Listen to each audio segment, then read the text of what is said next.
Recording. Okay, try again. Yay! Hey, live. We're live. Hello, everybody. Hello.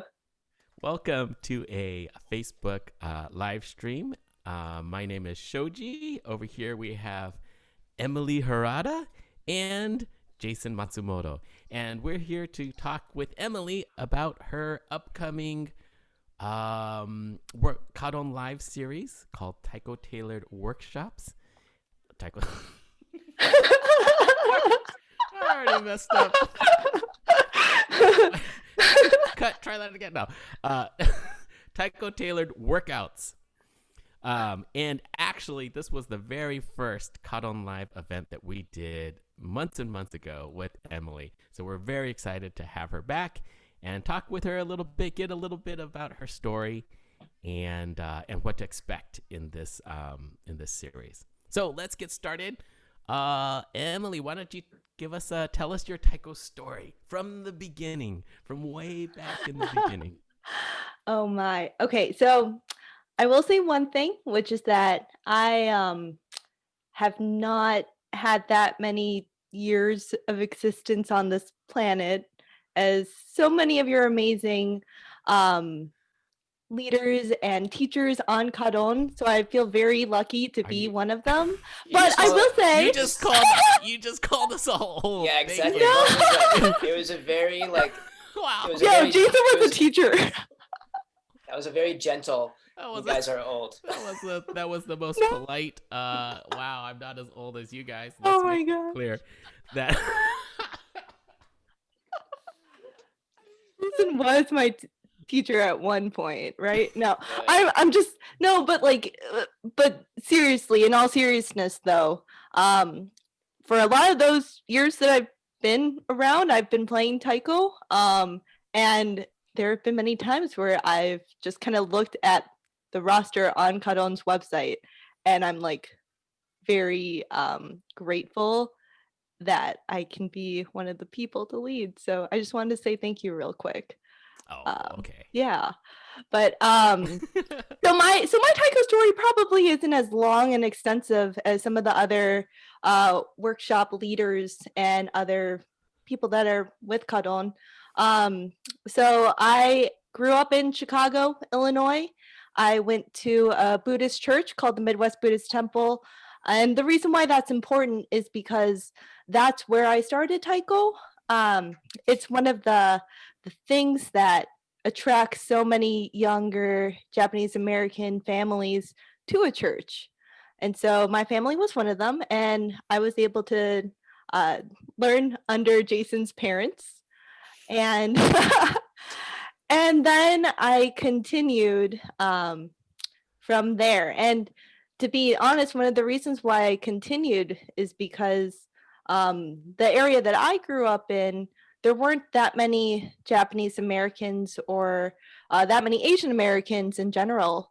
And it felt like almost like a place for me to claim my identity, or a way for me to kind of connect to my heritage and be with other people that were specifically Japanese ancestry.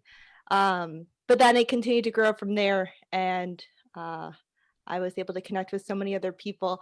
I think for me, one of the highlights, or one of the reasons when I realized that I want to continue with Taiko for the rest of my life was with the North American Taiko Conference. Mm-hmm. That was the first time I saw this community that wasn't just my place for, growing up to feel like I belonged, but for a racial, or for in terms of identity. But then I learned that this community is so much greater than that, and they're dope. They're the friendliest group of people ever. They're so uplifting, and so yeah, I just continued. Yeah, that's let's a see. huge So that's a huge moment, I think, Emily, because for us being in the Midwest, there's not a lot. There's surrounding groups and it's growing, but when you were talking about, there was maybe 4 groups total, in Illinois, and that's a huge kind of moment to see how many people, how diverse, and how big the community is at NATC. Totally. Which NATC? What year was it that you guys are talking about? It was 2000. in LA. Yeah. Well, It's either 2001 or 2003, right? Or was it later than that? no, it was Yeah. later than that. I think it was like 2008, Oh wow. right? And like an odd year, I think. Usually, right? Yeah. Wait, is it 2008 or 2009? It was one of those. Yeah. I can't remember. It was the first time that I saw On Ensemble. Yep. Okay. That's Fun not gonna help fact. Shoji. Nope. Yeah. Nope. It's funny to think that like 2009 was 11 years ago, you know? Because I think in 2009 is, oh yeah, so like last year. Oh, it's like, no wait, no, that was a little while ago now. Yeah. So after that, I went to school. Sorry, I'm like moving on. We can keep talking Yes, about no, move NATC. on. Okay.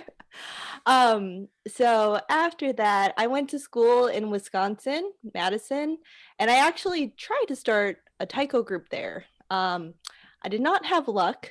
It was kind of this weird moment of realization for me because I remember being told by one of the people that was interested in, being part of this first group there, like said specifically to me, we can only speak in Japanese. And I was kind of taken aback because I could not speak it. And then it started making me kind of like question my existence in taiko at some point. And like this person, he was just interested in doing something Japanese cultural based. But for me, I'm like, no, taiko is so much more than that. But fortunately, one of those people, just a quick shout out to Benny Daiko, because who's in Madison, Wisconsin. So this is again still in the Midwest. One of the people, Junko, she continued on and she ended up making a group out there. And one day I hope to see them. So Oh yeah. I think one or two of the folks showed up to the kaDON retreat from Benny Taiko. Yep. That's right. Yeah. So it's, I don't know, I feel kind of good to see that even though I failed at starting a group, it still continued on. So it's pretty great. Then during that time, I would just go back and forth with Hoatsu whenever I could. And then I ended up going to Hawaii after, where I was kind of like a trainee or apprentice with Somei Taiko in IAEA, and then for a year. And then I was with TCP, Keniendo Taiko Center of the Pacific. I was an trainee there for a year. And then after that, I came back to Chicago, and I've been with Hoatsu ever since. Nice. And how long? When did you start playing taiko? Like how many years is it now? I've been playing taiko for 22 years. Yeah. So you started when you were like 2? No, I was older than that. I was 7. Yeah. That's awesome. Actually, so the very first taiko lesson that I had with Jason's mother, I refused to hit the drum, and I just like sat in a chair with like a big old frowny face with my mom, and then Lynn just like put this drum right in front of me and was like, whenever you're ready, don't worry about it. And that was just like, I guess that should have been my like wake up call that this taiko community is so kind and open. Right? Awesome. Yeah. And eventually I started playing. Yeah. And so just to explain to people that don't quite know where even Chicago is, like Jason and Emily go way back. They're from the same Buddhist temple, right? In it's Midwest Buddhist Temple, was right in the middle of the country, right in Chicago. And explain like they had a taiko group there, and now there's like 2 groups there, right? Hoatsu, which you 2 are a part of, and the Midwest Buddhist Taiko group. Can you explain like what it was like growing up playing taiko as kids there, and then what that transition to like having your own group there was like? Totally. And Jason, feel free to jump in whenever. So MBT Taiko and the Midwest Buddhist Taiko group, they were the first group east of the Mississippi to form, and they've been around for over 40 years now. And Hoetsu started out as kind of like the daughter group, or like the child group, I guess, where it in fact had children playing. And then they were part of the temple as well at that point, but eventually it changed leadership and it became to Jason actually, and then it became its own nonprofit separate organization. So we're still affiliated with the temple, but we're not a temple group. Do you have anything else to add? Yeah. Yeah, and just in terms of like growing up playing taiko at the temple, you know, this is like connecting back to Emily's point earlier about like we both grew up actually not too far away from each other in a suburb that had almost no Asian Americans, and so I think there's like this kind of like very fascinating, like our weeks would be like Monday through Saturday, hang out in the suburbs of Illinois with our white friends, and then on Sundays go to the temple and see our families and our you know Asian American, Japanese, American friends. And so there's like a strong sense of identity in and around the temple. And I just remember like there's tons of kids at this time playing taiko and like in the program. And I remember like there was like the younger cohort and the older cohort, and there was kind of this like beautiful like cycle of like teaching kind of back and forth like across the two groups. And it's just like very fond memories of like those moments of being a kid and like not caring about anything and just having access to playing taiko. Is pretty awesome. Yeah. And I realize that's like we're both, I think, very lucky to have that. And Joji too. I think that people, we're very fortunate to be introduced to that so early on. Mm-hmm. Yeah, and I think because of that, like Carly, which is Jason's sister, she was like the only other Japanese American in my high school, to be frank with it. But I think because of that, that's one of the reasons why like I wanted to stay with it. And I mean, I can't speak for you, Jason, but that's one of the reasons why I felt so drawn to it and why I continued with it too. Mm-hmm. Yeah. That's awesome. So, and the when you went to Hawaii, I know you were studying. To talk about your sort of path as a athletic trainer as well, and how that kind of like how you're kind of bringing these two sort of paths together. Mm-hmm. Yeah. So I was also like a long distance runner in high school. And before that, I wasn't like the best. I was pretty good, like enough to be varsity or whatever, but I would get these chronic injuries. So like injuries that don't happen from like one specific, mechanism, like you get hit, but it just kind of develops over time. And I would work with my high school athletic trainer on rehabbing. And that's when I learned about how like one area may be injured, but you don't just treat that one area, you treat farther up the chain, right? It could be something related to form in terms of how you're running. It could be something that's like isn't properly getting stretched out or is too tight, something else is weak.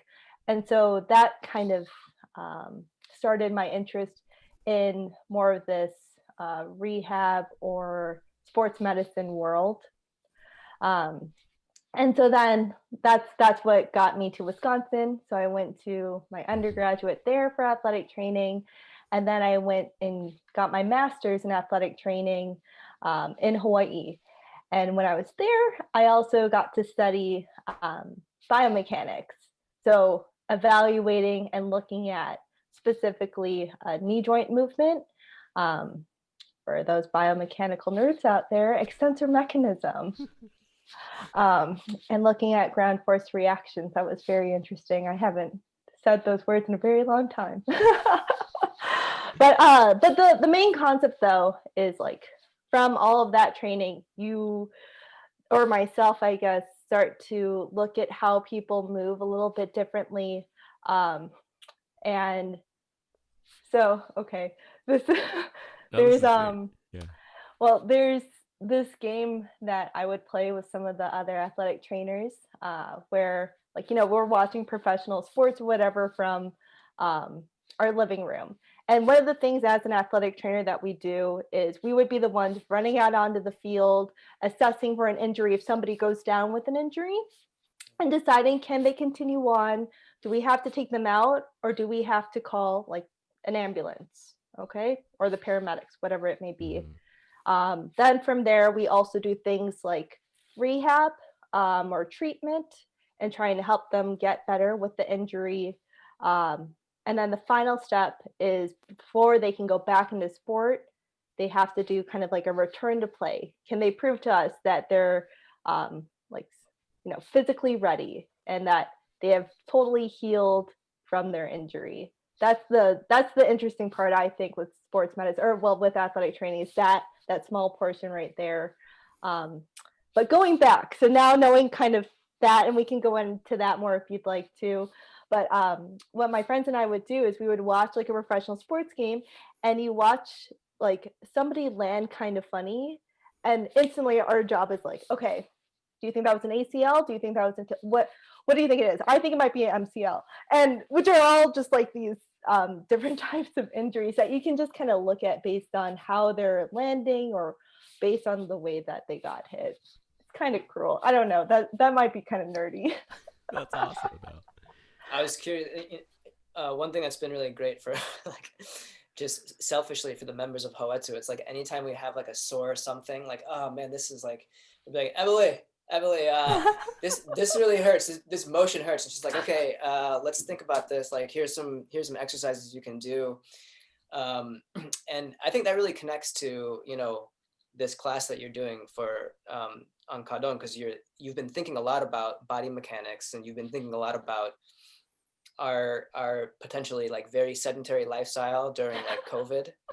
And I wanted to ask you, like, as you were developing, this is kind of like a really beautiful like merging of your taiko life and like what you do professionally. And I was wondering if you could talk a little bit about like how you thought about developing this upcoming class. Just like what are the muscles people aren't using, and especially for taiko players. Totally.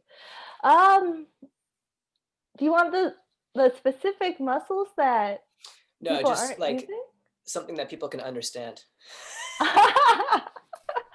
Okay. I guess the main thing that I think about is when the beautiful day comes that we can go back into taiko playing, like it might feel really foreign, right? Because some of the movements are similar to what we do in a daily life, but some of them are not. Like, how often are people just lifting their arms repetitively or like punching forward, or especially naname? Like, those aren't necessarily movements that you always see, at least in, for example, a city lifestyle where you live in an apartment. Maybe out if you live by an ocean and gathering fish with a net, but not necessarily in the US everywhere.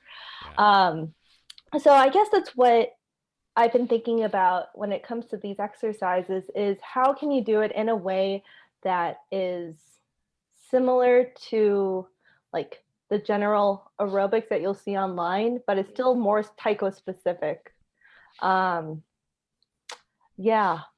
I think so you have that one side. Now there's the other side, which is I also think that even in like the city or suburban lifestyle, there are movements that mimic taiko, or movements that need to be performed safely. So an example would be, this is kind of funny. If you have like your bachi on the ground, and say you're doing a performance, or say you're just even in practice, your bachi are on the ground, you have to squat down to pick it up and come back up. That movement is similar to lifting a laundry basket and standing up, but right? Uh-huh. And then I don't know about you two, but I've definitely heard or seen patients afterwards where it's like, oh yeah, I did that. I lifted up my laundry basket and I tweaked my back. And so it's like something like that is what I've been thinking about, because I know that form is very important. And something in daily life can also happen in Taiko when we get back to it. I feel like I'm all over the place. I'm so sorry. No, that's fantastic. I can Yeah. totally relate to lifting a laundry basket and throwing out my back. That's one of the things that, definitely is starting to happen. Being a little bit older, like I feel like I can throw my back out doing anything, like thinking wrong. You know, I like thought about something wrong, and like my back is like, I can't help with that though. yeah, yeah. So give us like for somebody like I know a good group of people out there took our first Taiko tailored workouts with you, but for somebody who hasn't yet, what should they expect? Like, what is, when they sign up and we all log on together, what will actually happen in that hour? I see. A lot of sweating, I hope. So the way that I've been thinking about it, I've taken some of the feedback from the last one, and I've also just been kind of reviewing all of the kaDON like material, and like thinking about my previous senseis and instructors, thinking about that, and then also thinking about some of the feedback. What I've realized is before I wanted to present like, oh yeah, these are these different styles of playing, but regardless of style, regardless of the way that you play, there's one common trend amongst everything. And if you can get that specific trend, then I feel that injury is less likely to happen. I'm not going to guarantee anything, obviously, whatever. But I think that's like there's this one fundamental core when it comes to taiko playing that I think makes a good taiko player, makes a really good hit, and can also just prevent injuries from occurring. I'm not going to reveal it. Can I reveal it? No. Yeah, you don't have to reveal it. That sounds great. Yeah. So that's why this time I'm not really focusing on any sort of specific style per se, but more so focusing on muscle activation and like where does this come from. So that's awesome. Yeah. And what do people need to join in? Like, what would you? Yeah. A yoga mat, a chair if you're somebody that hasn't been working out that often, water, and then of course bocce, right? Great. It's taiko related. We have to have bocce. Can you talk a little bit about, Emily? Can you talk a little bit about how you're thinking about different levels of difficulty? Can you talk a little bit about that? Yeah. So I want this to be accessible for everybody. In terms of like maybe you haven't been working out that often versus you've been working out every single day, like Jason has. Maybe. Really? No. Okay. It's like I'm almost the exact opposite of that. Shoji. Thanks, Shoji. Thank you. Really? Well, yeah, so for this, there's like we're going to have a modified version, a standard, and then a more advanced version. I'm realizing now I wish I came up with a handicapped version. Maybe if I was invited back another time, that could be something I can present to everybody as well.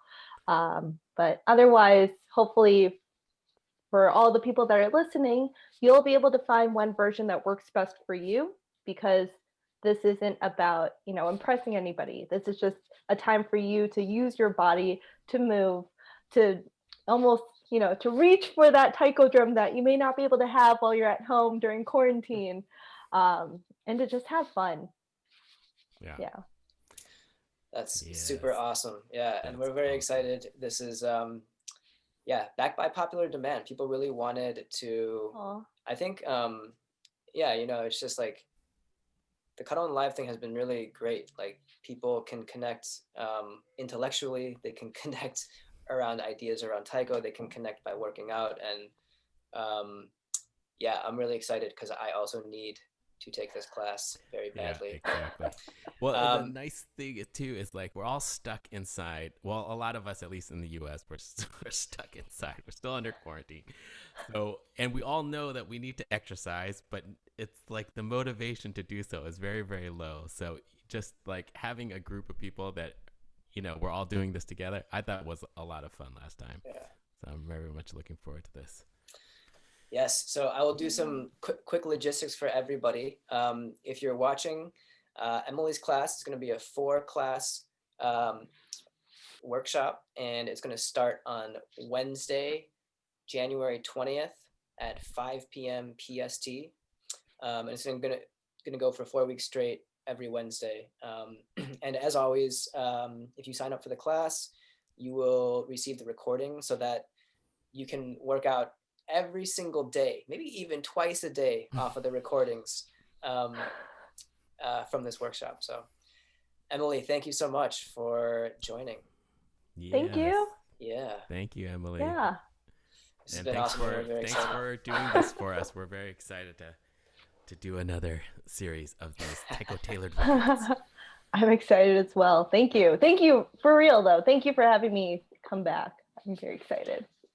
Okay, that's it from us. We're gonna say goodbye, everybody. All right, everybody. Thank you for tuning in. Bye. And oh no, this is where I can't figure out where to stop. Okay, bye. I'll just keep dancing. Is it still recording? No. Okay. Oh, it's recording. Yeah. It's recording, but we're stopped the live stream. Ah, cool.